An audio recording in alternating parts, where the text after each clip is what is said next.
Alright guys, welcome back to Formula 1 news, and former world champion Nigel Mansell, despite being a big fan of George Russell, has said the only reason why George and Lewis were even close in this year's championship race is because Hamilton is taking things rather easy this season. Is there any merit behind this statement? And next season, with Mercedes maybe having a better car than they've had this year, could we get the cold-blooded Lewis back in action for the entirety of the season once again? Very much intrigued to your thoughts in the comment section below. Hit the like button if you enjoy, subscribe if you are new as always. Thanks for 7.1k, and just next weekend we get the beginning of the triple header. So this is the final weekends of the non-F1 weekends for quite some time. Spa, Zandvoort, Monza, and of course low downforce will be key around Spa and Monza most certainly, and that's where Ferrari might be in for a bit of a tricky time. We know the Red Bull is a faster car in the straight line, but certainly seemingly since Canada really, they have made some upgrades on their rear wing to reduce the drag. The Red Bull is still a slipperier car in a straight line, and I think, well, certainly the Ferrari could have a difficult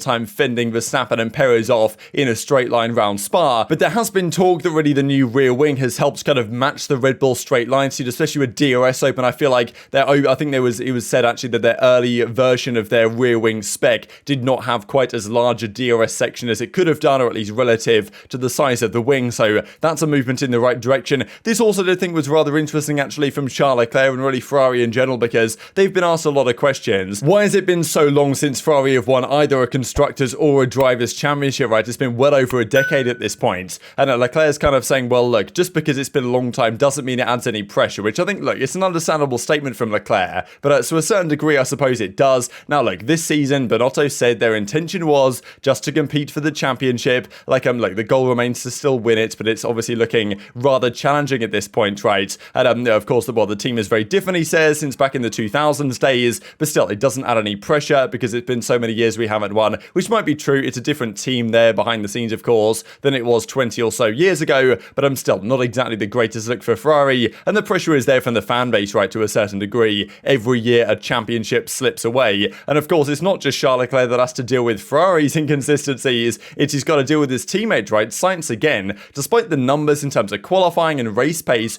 not looking good in Sainz's favour at all this year, when you look at the actual head-to-head numbers, Sainz always does remarkably well in terms of points scored, races finish ahead of his teammates. Like, of course, this season both of them have had a pole position, both of them have had a race victory, which is nice for Sainz as well, and of course he's going into every weekend saying he can win the race and seems confident doing that now. I think as time has progressed, Perez has probably got less and less comfortable with the Red Bull upgrades. Sainz seems to be the other way around. He's getting more and more comfortable with the Ferrari, so definitely creates an interesting internal team dynamic there, and I'm not exactly going to be in Leclerc's favour if he still holds out any hope that he can win this championship, which is of course slipping away. Speaking of next year's grid, Logan Sargent, who is probably the front runner right now to take Nicholas Latifi's seat next season in the Williams, has stayed concentrated, he said, on the triple header that's coming up to put himself in the best position, saying that nothing is guaranteed. He's going to keep his head down effectively and keep working at the triple header, of course, that's coming up alongside the F1. But yeah, there's been lots of indications lately that Sargent, who's currently in Formula 2 for Latifi, is a realistic option next season. Definitely stay tuned for that one. If he performs well over the next few weeks,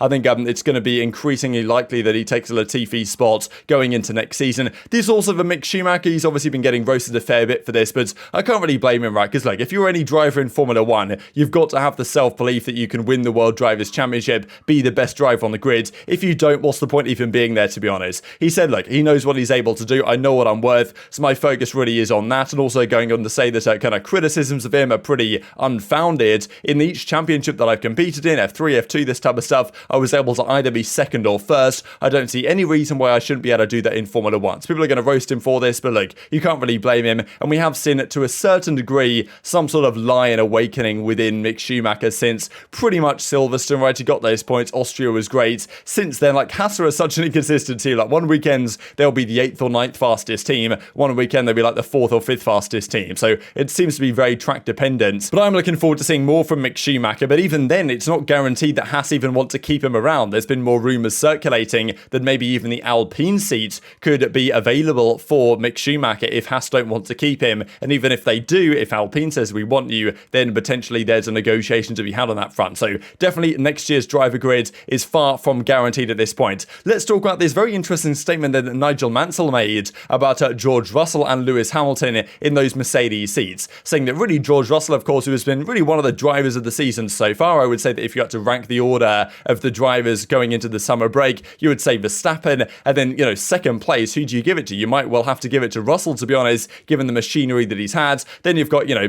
even Perez has got to be somewhat close, but probably dropped down a bit recently. And then, of course, you know, Sainz still has to be kind of there. Leclerc has to be, you know, pretty close up there. And then Hamilton is certainly moving up the rankings. The start of the season, he was nowhere near the pace, but Hamilton's arguably been the best driver over the course of the last several races. But it definitely took Hamilton some time to get going this season, and George Russell was able to establish a pretty comfortable advantage. I think he beat Hamilton in, 7 races in a row or something in terms of race results. Now, there might be many reasons for that, but Mansell reckons, like, it's probably not because, like, obviously Hamilton didn't forget how to drive, as some people were almost suggesting a few races into the season, but saying it's more that Hamilton, you know, just takes things a little bit easier this year, knows that the championship isn't really on the cards. Now, look, I'm not really sure that's a Hamilton thing to do, but obviously there was the talking point at the start of the season as to exactly, you know, the frustrations that he was dealing with. So this is what Mansell had to say. George Russell's had the opportunity to shine. I like both George and Lando, of course, who's also had a great season in the McLaren considering where Riccardo is. I think the opportunity now that George has cast on the fact that Lewis hasn't decided to dust off his right foot yet, I think he's taking it easy this year, right? Saying that really Lewis is not performing at the level he can perform at, but not necessarily because he can't perform at that ability anymore, but just because, you know, he's taking things a little bit easy. I think he's doing a great job to George, and Lando, when the car is performing, has also put some great results in, saying that, you know, McLaren, Mercedes, Ferrari, Red Bull, these are always the guys at the top of the pecking order. But yeah, I thought this statement was interesting, really. Like, he hasn't really decided to dust off his right foot yet, kind of not exactly going pedal to the metal as he usually is. I think he's taking it easy this year, right? It's interesting to think about, right? Because, of course, these are the numbers. Technically, Russell still has an advantage pretty much across the board. Yes, Hamilton now has a higher race finish. He has a lower grid position in terms of qualifying, right? Russell got that remarkable pole back in Hungary. He does have more podiums as well, Hamilton instead of Russell, but every other number still slightly favours Russell. But of course, if you look at it over the last, 6 races, it's pretty much all Hamilton, right? And realistically, that comes about the time the experiment stopped. So I think it's an interesting one. I think Mansell might have a point to some degree at the start of the season, because I'm sure Hamilton came back with the absolute fire that he was going to get the revenge on Verstappen and just didn't have the machinery to do that. And probably mentally that was very challenging for him, right? He was like, well, damn, And George Russell was used to driving a tractor for the last several years, so it's not exactly affected him too much. He's probably rather used to it at this point for the start of the season. And Hamilton, I'm sure that took a toll on him. Now, as the car has started to come towards Hamilton a bit more and upgrades have come through, and also the experiment stopped, which is a big one, because the start of the season, pretty much all the experiments were getting done on Hamilton's car, it seems. And even he joked a few races ago, hopefully they can start to give George some of the experiments instead